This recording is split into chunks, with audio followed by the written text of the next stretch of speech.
Good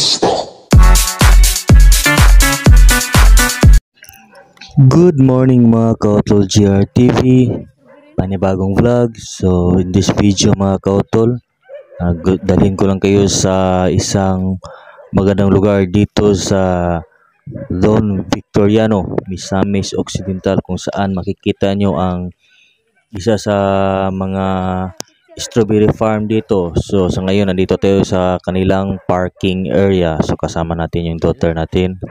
Ayan, so okay mga kaotol, so makikita nyo dito ang napakalapad na strawberry farm. So tara, samahan nyo ako para makita nyo din at ma-experience ang kagandahan ng strawberry farm. Okay, so paki-like and share sa video na to, and din paki-subscribe na din sa YouTube channel natin, ang Utol GRTV, and din paki-click sa bell button para updated kayo sa mga videos na i-upload ko.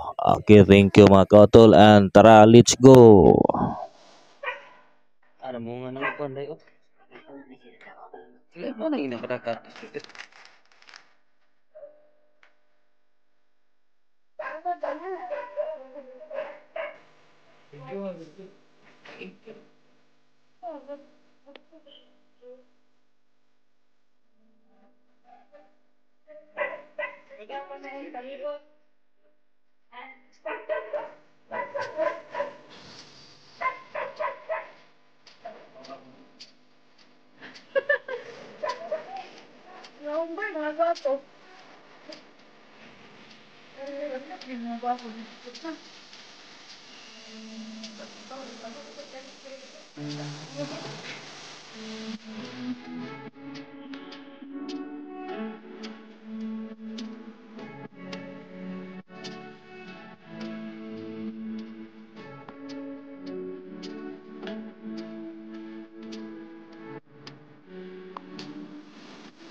Tulo siya.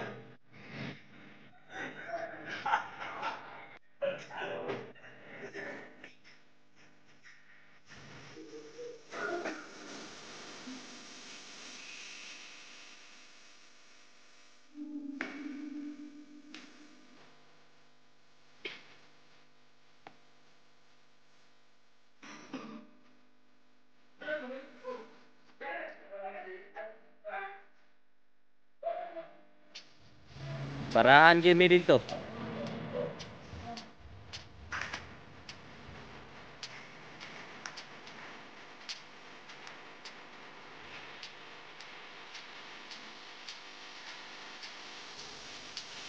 Dang.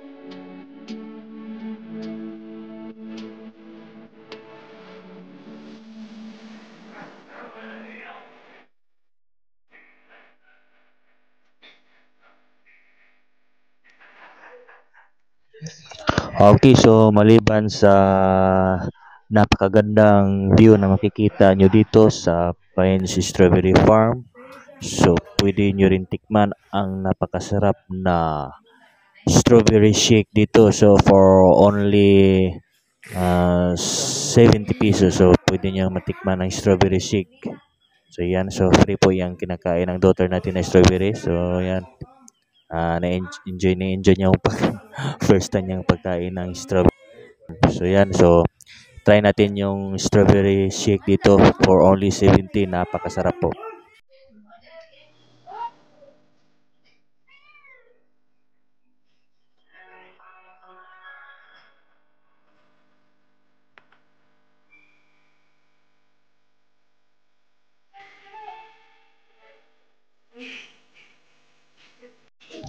So yan, nakikita mo yung isang lalaki dyan sa baba. So nagka-harvest po yata ng strawberry. So napakadaming bunga ngayon ng strawberry. So ano, good timing talaga yung pagpunta natin dito kasi may mga bunga yung strawberry. So unlike sa first natin na pagbisita doon sa Espina na walang bunga yung strawberry na, so hindi tayo kwento dito. So napakadaming strawberry dito. So natikman natin din natin yung strawberry for the first time. So okay. So dyan tayo, thankful tayo sa uh, rides natin ngayon kasi naka-experience.